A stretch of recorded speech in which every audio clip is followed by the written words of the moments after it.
your tools if you want to set up another blog. But I usually don't use tools too much. Settings is where a lot of things happen.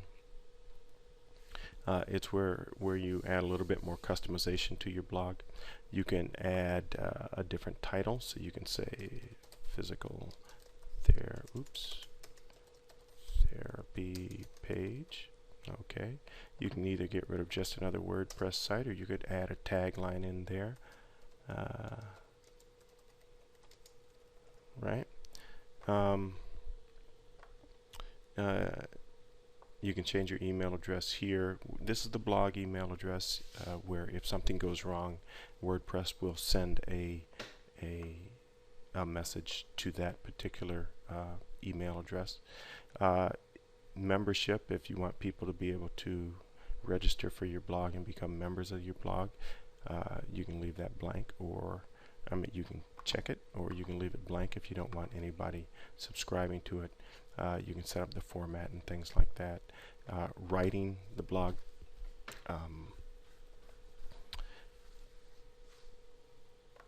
You can actually post via email to this particular blog.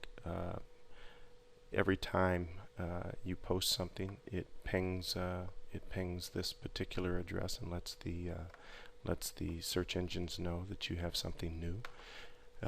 For people reading your blog, you can have a static front page, or you can have your latest post be your front page.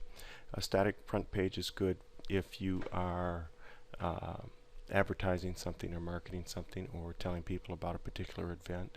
So each time somebody lands on your page, they will land on that one static page. You can continue to write blog posts, but they will be in the background on your blog page, and your static page will be the first thing that they see when they come to your website, or when they hit the home button. Blog pages show at the most 10 posts, or you could change that to 9, or you could change it to 1, so that every blog post looks like it's its own page. When you have an RSS feed, you can pick how many blog posts, or how many articles or pieces of content that you can show in your RSS feed. You can have a full text summary. A full text or a summary. Most of the time people will put a summary here for their RSS feeds, because what happens in some cases is that people come by and they subscribe to your RSS feed, and then they basically tie it into their own blog, and they basically have you providing content for their blog. So if your RSS feed is publishing your full articles, you're going to be publishing full articles on their blog. Even if they do that and you have a summary, it will still give a link back to your website, and it won't give the full article, so that if people want to continue to read that article, they have to come to your blog versus someone who stole the content from you. Over here, you can, if you're still just setting up your blog, you can use this particular function, search engine visibility. It says discourage search engines from indexing this site. So if you're still working on your blog, you might want to do that, because you don't want the stuff that you have until your site is ready to go, until it's up and rolling. You don't want the search engines to index your site so that any of the results come up in the search engine results pages. If it's not complete, if you're not ready. Say if you were writing a series of articles on or a tutorial about how to do something, and it was going to take 10 blog posts or 5 articles long. Until you had those 5 articles written, or until you had say you were designing your web page, until you had it designed the right way, or if you were doing maintenance on it, you may not want the search engines to index what you're doing, so that it won't give partial results or some results that you don't want people to see. So you can just save those changes. Discussion over here. If you don't want a lot of spam comments, you can uncheck that. Okay. or you can keep it checked, and you can moderate every comment. Comment is held for moderation. An administrator must always approve the comment.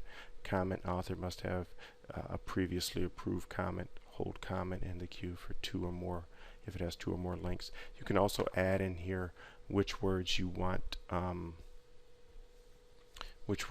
blacklist. Okay, when a comment contains these words in its content or name or URL, blah blah blah, it will be marked as spam. Okay, so you could put something in there like pharmacy or Viagra, or whatever else people spam people with.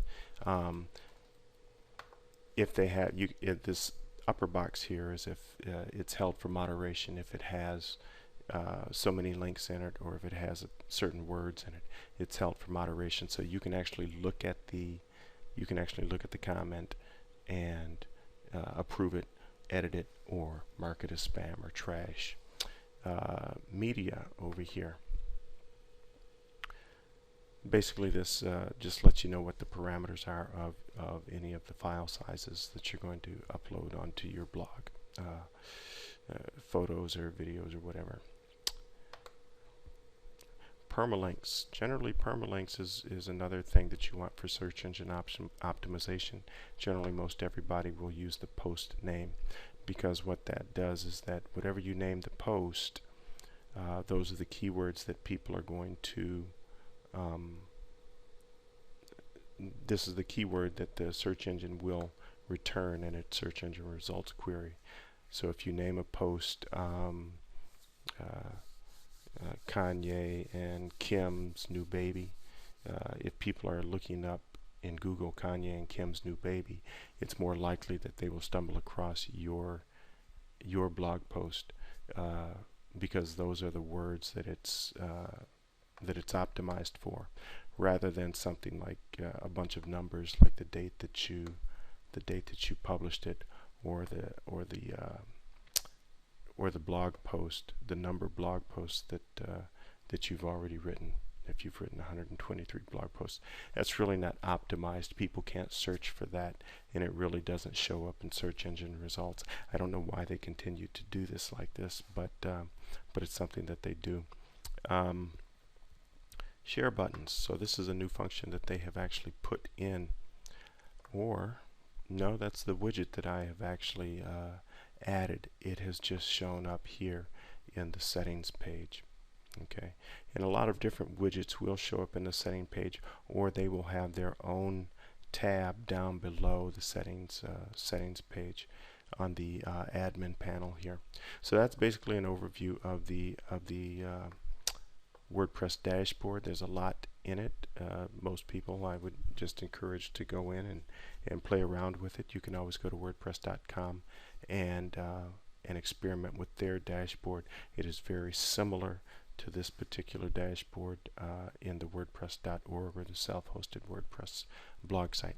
So we'll look at more functions and security in a future video here.